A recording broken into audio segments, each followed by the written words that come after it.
Halo guys, balik lagi dengan Efek Anime. Kali ini kami akan mengulas alur cerita anime keluaran 2021 yang memiliki cerita yang sangat menarik. Anime ini berjudul Osama Ranking atau dalam bahasa Indonesianya bisa disebut sebagai peringkat para raja.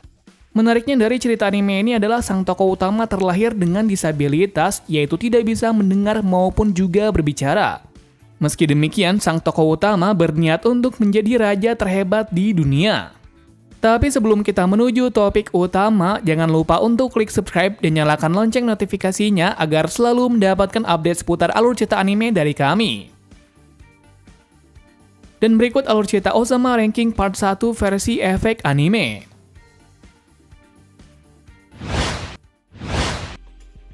Awal cerita memperlihatkan kerajaan yang sangat damai yang diketuai oleh Raja Bose. Dikatakan kalau Raja Bose adalah raja terkuat di seluruh penjuru dunia. Namun hal itu sangat berkebalikan dengan anak pertamanya yang bernama Boji. Yakni Boji terlahir dengan disabilitas tidak bisa berbicara maupun mendengar. Sebab dari itu juga dia selalu dikucilkan oleh masyarakat. Kenapa bisa anak dari raja terkuat terlahir seperti itu? Ditambah lagi, Boji tidak memiliki kekuatan apapun. Akan tetapi di balik itu semua, Boji adalah anak yang sangat baik. Saking baiknya, dia berulang kali dirampok oleh bandit sampai monster bayangan yang bernama Kage. Meski demikian, Kage sangat terkejut dengan sifatnya itu. Lantaran meski dirampok seperti itu, Boji selalu menemuinya setiap hari. Alasan dari Boji menemuinya setiap saat adalah hanya dia saja yang mengerti tentang dirinya itu. Akan hal itu juga, Kage yang merasa kebingungan dengan sikapnya itu langsung mengikutinya. Lalu di saat itu pula dia baru mengetahui fakta dari Boji yang sangat menyedihkan. Di mana penduduk maupun seluruh keluarga termasuk ibu angkatnya yang bernama Healing terlihat tidak menyukainya. Buruknya di situ, ibunya sendiri mengatakan kalau dia tidak pantas menjadi raja selanjutnya. Malah yang pantas adalah adiknya yang bernama Daida. Meski dicemooh seperti itu, Boji tetap tegar untuk menjalani hidupnya itu. Melihat fakta yang menyedihkan itu, Kage menyadari sesuatu kalau di balik sifat ceria itu dia sangat menderita. Sayang sekali, saat mengikutinya lebih dalam lagi, dia dihentikan oleh salah satu penjaga bernama Bobin. Baru di saat itu juga diungkapkanlah identitas darinya, yakni Kage berasal dari klan bayangan yang biasa disebut sebagai klan pembunuh. Namun sekarang klan tersebut sudah dilibas habis oleh kerajaan. Mengingat pada dulunya klan bayangan adalah pembunuh bayaran yang melayani seorang raja. Hingga suatu ketika karena misinya itu mereka harus dibantai habis oleh kerajaan itu. Beruntungnya di medan perang tersebut Kage berhasil selamat atas pengorbanan dari ibunya. Yang kemudian hidup sebatang kara dengan mencuri agar bisa bertahan hidup. Sampai suatu ketika dia bisa mendapatkan kehidupan lagi setelah ditolong oleh seseorang. Walaupun saat itu dia diperlakukan seperti budak. Sayang sekali, pada suatu saat hidupnya mulai terancam lagi ketika orang tersebut menjualnya kepada kerajaan. Padahal Kage sudah mengakui dirinya sebagai keluarganya.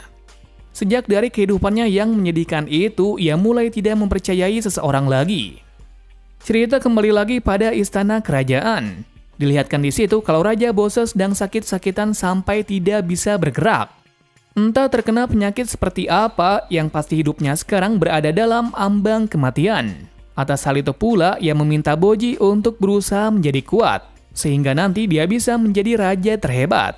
Dan untuk membuatnya menjadi kuat, dia telah menugaskan seorang ahli pedang yang bernama Domas untuk melatihnya. Mengingat suatu saat nanti Raja Bose percaya kalau dirinya bisa menjadi raja yang hebat. Cerita bersingkat pada saat Boji sedang berlatih keras untuk bisa mencapai tujuannya itu. Tetapi di tengah latihan itu terhenti dari Daida yang mau bertanding dengan Domas. Pastinya Domas yang sebelumnya tersulut amarah pun menerimanya, sambil melihat potensi dari Daida. Benar sekali, dalam pertarungan singkat tersebut bakat berpedang dari Daida sama seperti Raja Bose. Boji yang melihat Domas yang bersemangat seperti itu langsung menggantikannya bertarung. Entah apa yang dipikirkannya, yang pasti Boji tidak ingin kalah dari adiknya itu. Seperti yang diketahui, semua prajurit yang melihat pertarungan itu meremehkan Boji, dikarenakan dari kecil Boji tidak memiliki kemampuan apapun. Tetapi saat pertarungan itu berlangsung, Boji memperlihatkan kemampuannya, di mana dia bisa menghindari serangan dari Daida dengan sangat mudah hingga beberapa kali bisa memukulnya. Akan tetapi pukulannya itu tidak kuat sama sekali. Melihat itu semua orang sangat terkejut. Tapi ada hal buruk dari itu juga, yakni jika terus seperti itu hanya akan sia-sia saja. Lalu untuk menghentikan itu, Domas berkata kalau kemampuan seperti itu bukan mencerminkan seorang raja. Pastinya Boji yang mendengar hal itu pun menurutinya dan berakhir dibuat babak belur. Mengingat adiknya itu sangat tidak senang dengan kekalahan, jadinya dia memukulnya sampai menyerah. Entah kenapa dia sangat kejam dengan kakaknya itu, yang pasti hal itu berkaitan dengan siapa yang akan menjadi raja selanjutnya. Berpindah dari sisi Boji yang sedang beristirahat. Di saat itu, Kage yang berhasil lolos dari Bobin masih mengintai apa yang dilakukan oleh Boji. Dan terkejutnya, meski dengan tubuh yang penuh luka itu, Boji masih saja berusaha untuk menjadi kuat. Akan hal itu pula, dia teringat satu hal baik, yakni Boji sama seperti dirinya. Lalu untuk menghiburnya, Kage berjanji kepadanya untuk membuatnya menjadi kuat suatu saat nanti. Usai hal itu, Kage mendapat masalah dari Bobin yang menghentikannya. Akibatnya dirinya pun dipenjara di bawah tanah agar tidak berbuat hal aneh. Padahal sebelumnya Kage hanya mau berteman dengan Boji saja. Esok harinya ada kabar buruk yang terjadi, yakni Raja Bose telah mati. Ketika melihat hal itu membuat lainnya merasa sedih, terutama Boji. Namun yang mengejutkan dari itu, tiba-tiba muncul iblis aneh dari tubuh Bose. Entah siapa iblis itu, yang pasti saat itu dia menunjuk Boji dan langsung menghilang. Selang beberapa hari setelah itu, mau tidak mau kerajaan harus memilih raja yang baru. Naasnya yang menjadi raja bukanlah Boji melainkan Daida. Hal ini bisa terjadi lantaran sebelum hari itu berlangsung, Hiling selaku istri dari Bose meminta semuanya untuk memilih Daida menjadi raja. Sebab dari itu pada hari pelantikan tiba yang menjadi raja adalah Daida. Ketika dalam kondisi itu Boji sangat panik dan sedih, apalagi tidak ada yang membelanya satupun. Dia pun yang merasa sedih langsung pergi ke tempat di mana ia bertemu dengan Kage. Sayang sekali, Bobin mengatakan kalau makhluk aneh itu telah pergi berpetualang. Padahal sebelumnya Kage telah dipenjara di bawah tanah. Boji yang tak terima hal itu langsung pergi melihat penjara itu. Dan terkejutnya, Kage tidak ada yang membuatnya semakin terpuruk lagi. Nah, dalam keputusasaan itu, ia meminta bantuan dari ular raksasa yang bernama Misumata. Yang tak lain adalah ular dari Bobin sendiri. Misumata mengatakan kalau Kage masih hidup serta sekarang menerima misi dari Bobin untuk melakukan sesuatu. Belum diketahui misi apa itu, pastinya hal ini adalah misi rahasia. Seketika mendengar hal itu, Boji terlihat bergembira lagi dan memutuskan untuk berpetualang juga. Sedangkan di sisi itu juga, Daida ingin merombak semua tatanan di kerajaan ini, terutama orang yang tidak memilihnya. Ia bisa mengetahui hal itu dikarenakan bantuan dari cermin misteriusnya itu. Lalu dia pun meminta Bobin untuk membunuh Opis dengan segera. Menerima perintah itu, Bobin mau tidak mau harus melakukannya. Walaupun sebelumnya dia berbesar hati untuk membunuh temannya sendiri.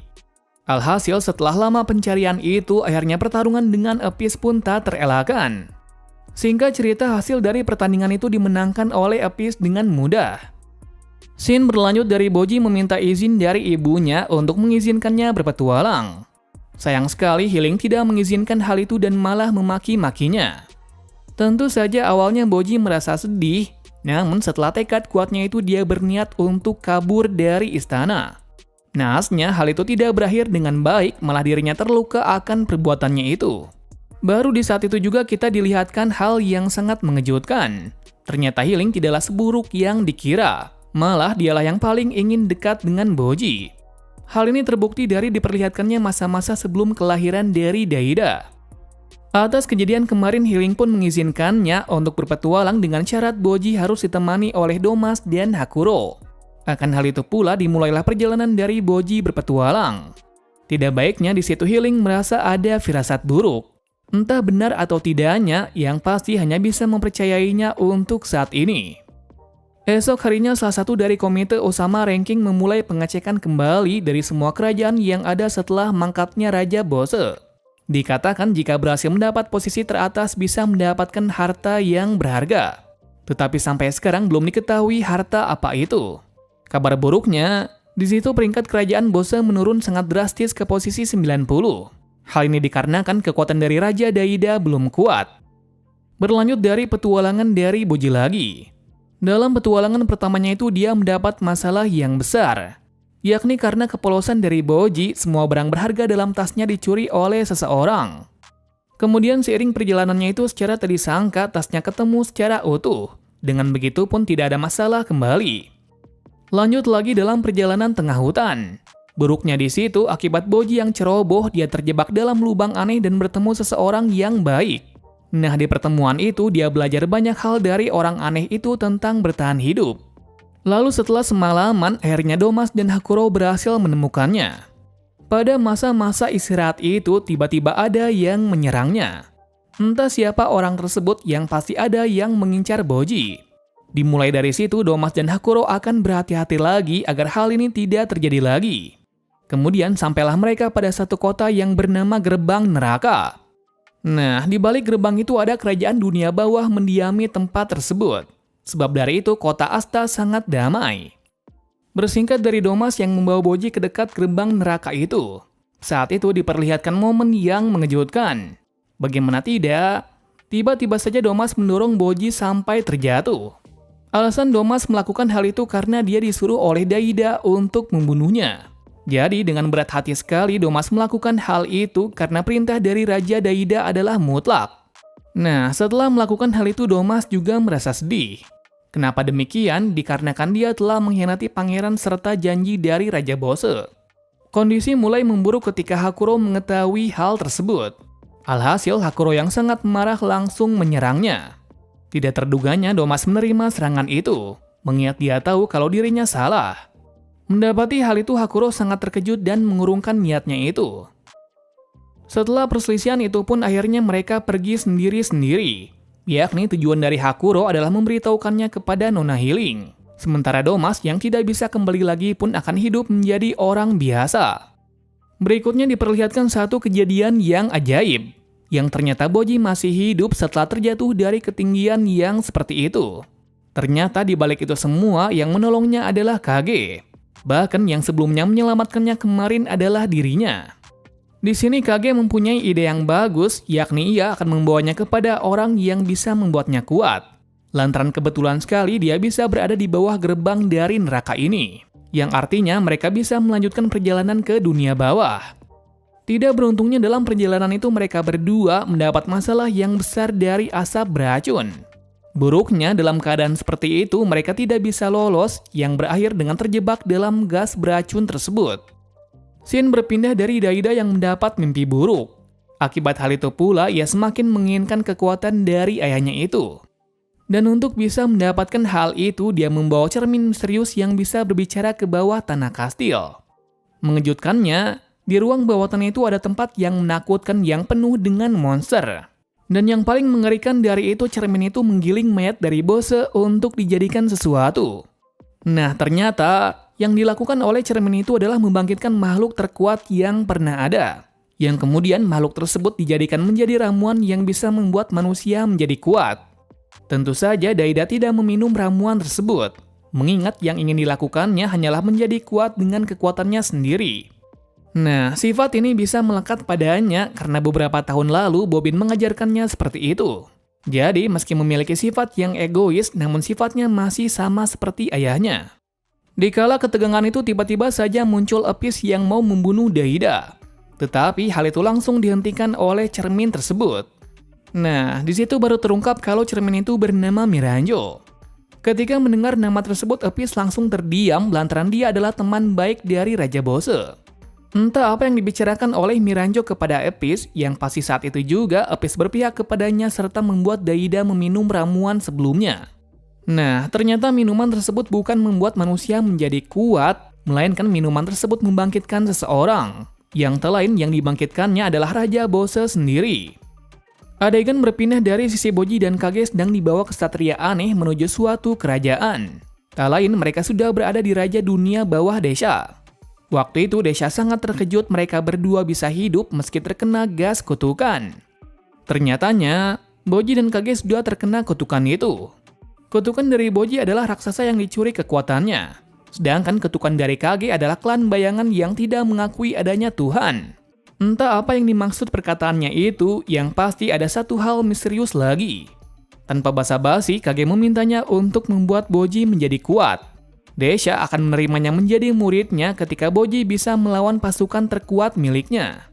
Tepat sekali, hasil perundingan itu berakhir gagal lantaran Boji hanya bisa menghindarinya saja. Namun bukan hanya itu saja, yakni mereka berdua datang kepada orang yang salah. Lantaran surat dari Healing ditujukan kepada adik dari Desha yang bernama Despa. Dengan begitu pula mereka berdua melanjutkan perjalanan menuju ke tempat dari Despa. Cerita berlanjut dari Kage dan Boji sudah sampai pada rumah dari Despa. Saat bertemu dengannya, ternyata sifat darinya sangat berbeda dari kakaknya. Yang mana Despa terlihat lembut dan berwibawa, walaupun terlihat tidak terlalu kuat-kuat amat. Tapi yang penting bukan itu, yakni ada yang mengatakan kalau Despa bisa membuat manusia bisa menjadi kuat. Sayang sekali, rumor itu tidak seperti yang dikira. Lantaran yang dilakukan oleh Despa hanyalah memberi saran agar orang tersebut bisa menjadi kuat. Jadi, untuk bisa menjadi kuat, orang tersebut harus gagah berani melawan apapun.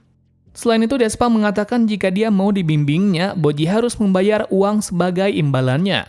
Tentu saja, Kage yang sangat senang langsung mengeluarkan semua harta yang ia punya untuk membayarnya. Tadi sangkanya hartanya itu sangat banyak yang sebelumnya mencuri dari kerajaan Bose. Dengan demikian pula, Despa menyetujui hal ini. Sebelum itu, ia akan melihat sebesar apa potensi yang dimiliki oleh Boji. Lantaran dengan mengetahui potensinya akan mudah untuk memulai langkah dasar pelatihan. Sayang sekali, hasilnya Boji tidak memiliki kekuatan fisik sama sekali. Nah, meski demikian, Despa akan tetap berusaha keras untuk mewujudkannya, mengingat dia sudah menerima tawaran tadi. Dengan begitu, sejak hari ini mereka berdua akan tinggal di sini agar nantinya Boji tumbuh menjadi kuat. Pastinya, Boji yang merasa sangat senang pun dini hari langsung beres-beres tempat ini sambil memasak. Naasnya, masakan yang dibuatnya sama seperti sampah. Tetapi anehnya di situ Boji dengan lahap memakan makanan itu. Dari situ Despa menyadari kalau Boji bukanlah orang biasa melainkan klan dari raksasa. Kenapa demikian? Dikarenakan raksasa akan memakan apapun yang mereka makan walaupun makanan itu seperti sampah. Dari kesimpulan tersebut, Despa mendapati solusi yang tepat, yakni Boji harus mengetahui dirinya sendiri terlebih dulu. Maka kekuatan terpendamnya akan muncul. Lalu setelah itu ia membawanya ke ruangan senjata, yang mana di situ Boji diharuskan memilih satu senjata yang tepat baginya. Entah apa yang dipilih oleh Boji, yang pasti Despa mengatakan kalau pilihannya sangat tepat. Kemudian, agar Boji bisa berfokus untuk latihan penguatan diri, Boji dan Despa akan berlatih seharian di ruangan senjata itu. Hal ini dilakukan agar latihan akan terfokus secara maksimal. Tentunya, Kage yang mendengar perintah itu pun tak akan mengganggunya lagi. Tapi seiring berjalannya hari, dia dibuat kaget dengan suara hantaman yang besar dari ruangan latihan. Nah, sesaat melihat sedikit ruangan itu, Kage sangat terkejut lantaran Boji bisa membelah batu yang sangat besar. Akan hal itu pula, Kage semakin senang dan berharap besar kalau Boji memang sudah berkembang dengan pesat. Cerita berpindah dari kebangkitan Raja Bose dalam tubuh Daida, yang mana waktu itu juga diungkapkanlah masa lalu dari Bose. Masa lalu itu dimulai dari Raja Bose bersama dengan Miranjo di salah satu tempat yang misterius, yakni mereka sedang mengunjungi iblis dalam cerita awal. Tujuan dari Bose ke situ ialah untuk mendapatkan kekuatan yang belum pernah ada. Namun sang iblis tidak bisa mewujudkan hal itu. Akan tetapi yang bisa dia lakukan adalah mencuri kekuatan dari kerabatnya. Artinya jika Bose ingin mendapatkan kekuatan yang besar, maka dia harus memiliki kerabat terutama anak. Nah, efek sampingnya juga nantinya hidupnya tak akan lama. Mendengar hal itu, Bose sangat senang dan berniat untuk menikahi seseorang. Nah, seseorang yang ingin dinikahinya salah satu raksasa terkuat di dunia yang bernama Shina. Kenapa demikian? Alasannya sudah pasti mereka berdua memiliki tujuan yang sama, yaitu menjadi yang terkuat. Adanya dua tujuan itu, akhirnya mereka berdua akhirnya menikah. Singkat cerita, saat dalam pertarungan melawan ratusan goblin, Bose awalnya kewalahan dan tidak berdaya. Akan tetapi setelah anak pertamanya lahir, lukanya langsung menghilang serta kekuatan fisik meningkat drastis. Hal ini menandai kalau kekuatan dari anaknya telah berpindah kepadanya. Singkatnya, dengan energi besar tersebut, Bose bisa mengalahkan ratusan goblin itu sendirian, yang kemudian ia dikenal dengan orang terkuat di dunia. Atas kemenangannya itu, dia langsung pulang ke rumah untuk melihat seperti apa anaknya itu. Seperti yang dikira, anak itu sangat kecil. Maka dari itu, Bose memutuskan untuk mendirikan kerajaannya di sini sebagai ganti untuk membuat anaknya hidup dengan berkecukupan. Sebab dari itu, pada masa depan dia tidak pernah memarahinya sekalipun. Setelah masa lalu itu diungkap, Bose meminta Miranjo untuk memperlihatkan siapa orang terkuat di dunia. Yang mengejutkan, yang terkuat adalah anaknya sendiri, yaitu Boji. Entah bagaimana dia bisa sekuat itu, yang pasti Bose merasa sangat senang. Lalu pada kesenangan itu Miranjo meminta izin untuk membunuh Healing esok harinya dengan memakai alibi diserang serigala liar yang sangat kuat. Tentu saja yang akan mengetes serigala tersebut adalah Bose sendiri. Dia melakukan itu agar tahu kekuatan dari serigala itu. Esok harinya terjadi kericuan yang besar dalam halaman istana, yang ternyata Healing ingin mengeksekusi karena telah membuat Pangeran Boji mati. Dikala pengeksekusian itu nampaknya Domas juga mengendap-endap ke sana. Ia melakukan hal ini lantaran hal ini bukan tanggung jawab dari Hakuro melainkan dirinya. Singkatnya, sebelum pengeksekusian itu dilangsungkan, Domas dengan berani menyelamatkan Hakuro yang hampir dipenggal. Sayang sekali sebelum pergi dari kerajaan dia dihentikan oleh Bose. Terkejutnya waktu itu Bose mengatakan kalau saat ini dirinya telah bangkit dalam tubuh Daida. Tetapi dalam pembicaraan ini yang penting bukan itu, yakni Boji masih hidup. Yang berarti Domas dan Hakuro tidak jadi dieksekusi. Sebagai gantinya mereka berdua harus pergi dari sini. Sebelum kepergiannya itu, Bose mengatakan sesuatu secara diam-diam kepada Bose. Ternyata Bose meminta Domas dan Hakuro untuk berlatih lebih kuat lagi agar bisa menghancurkan para monster di bawah tanah. Mengingat di bawah istana ada portal menuju dunia bawah. Selain berbicara dengan Domas, Bose juga meminta Dorshe, asisten dari Healing, untuk memperkuat dirinya lagi. Lantaran besok malam ada serigala yang akan menyerangnya. Artinya sebelumnya Bose ingin memberitahu kalau serigala nanti lebih kuat darinya. Mendapati perintah tersebut awalnya Dorshe kebingungan. Namun sesaat kabar itu benar-benar ada yang meyakini bahwa Bose bukanlah berbuat buruk. Yap, tepat sekali dalam pertarungan melawan 3 serigala itu, Dorshe sangat kewalahan hingga penuh darah. Tetapi setelah mengingat masa lalu dari awal pertemuan dari Raja Bose hingga mengawal Healing, tiba-tiba semangatnya menjadi lebih besar lagi. Benar sekali, dengan sangat singkat, Dorshe bisa mengalahkan serigala itu sendiri. Kabar buruknya dia juga terluka parah atas beberapa gigitan dari serigala tersebut. Untungnya sebelum darahnya habis, Healing langsung menyembuhkannya. Adanya hal itu, Dorshe masih bisa bertahan hidup. Sedangkan dalam sudut Miranjo yang mengetahui kalau Dorshe bisa menang sangat terkejut, lantaran dia tidak mengira hal ini akan terjadi. Nah, di waktu itu Bose memintanya untuk tenang sambil berdansa dengannya. Yang ternyata wujud dari Miranjo adalah sebuah boneka yang digerakkan dengan sihirnya. Entah mengapa seperti itu, yang pasti dulunya ada yang mengatakan kalau Miranjo adalah si buruk rupa. Namun Bose menyangkal hal itu kalau dirinya sangat cantik dan kuat. Sebab dari itu dia akan mewujudkan impiannya itu. Entah apa tujuan dari mereka berdua, yang pasti saat itu Miranjo langsung pergi ke dunia bawah untuk meminta pertolongan pada ksatria terkuat Oken. Alasannya sudah pasti agar bisa membunuh Healing sesegera mungkin. Pada esok harinya Healing yang marah langsung meminta kejelasan dari Bose tentang hal kemarin. Namun sesaat dalam pembicaraan tersebut Healing mendengar suara dari Daida yang berada di Bose. Akan hal itu ia memintanya untuk mengeluarkannya sekarang juga. Naasnya Bose tidak tahu cara untuk mengembalikan hal ini. Pastinya Healing yang sangat marah pun langsung menghunuskan pisaunya ke arah dari Bose. Untungnya hal itu dihentikan oleh Dorshe. Jika tidak maka Daida akan ikut mati juga. Dalam kepanikan tersebut Bose meminta satu hal kepada Dorshe untuk meninggalkan kerajaan ini. Karena selanjutnya kemungkinan besar Healing akan mati. Atas ucapan tersebut Dorshe beserta pengikutnya pun langsung membawa Nona Healing ke istana lainnya. Scene berlanjut dari arah Boji yang sudah menyelesaikan latihannya itu. Jadi dengan begitu tugas dari Despa telah berakhir. Sebelum pergi, Kage meminta Boji untuk menunjukkan kekuatannya dan pedangnya itu. Yap, tepat sekali, gerakan dari Boji semakin cepat dan yang paling mengejutkan dari itu yakni pedang dari Boji sangat tipis seperti jarum. Entah bagaimana penggunaan pedangnya itu, yang pasti Despa mengatakan kalau pedang tersebut memang sangat cocok dengan Boji. Nah, kekuatannya itu terbukti kuat saat melawan bandit pemberontak di salah satu kedai makanan, yang mana gaya bertarung dari Boji bukanlah melukai lawan. Kenapa bisa seperti itu? Dikarenakan kekuatan sebenarnya dari Boji adalah membaca pergerakan dengan sangat singkat. Dengan demikian, dia bisa mengetahui kelemahan lawan secara singkat. Setelah hal itu terjadi, dia akan menggunakan pedang jarumnya itu untuk mengotak-atik syaraf otak dari lawan agar tidak bisa bekerja dengan baik yang kemudian mengakibatkan pingsan. Kesimpulannya, kekuatan dari Boji ialah bisa memanfaatkan sesuatu dengan baik. Mengerikannya dari kekuatan Boji bukan hanya itu saja. Kekuatan tersebut juga bisa digunakan untuk membunuh dengan sangat cepat. Akan tetapi, Despa sudah mengetahui kalau Boji tidak akan menyalahgunakan kekuatan seperti itu. Mengingat dari lahir Boji adalah anak yang baik.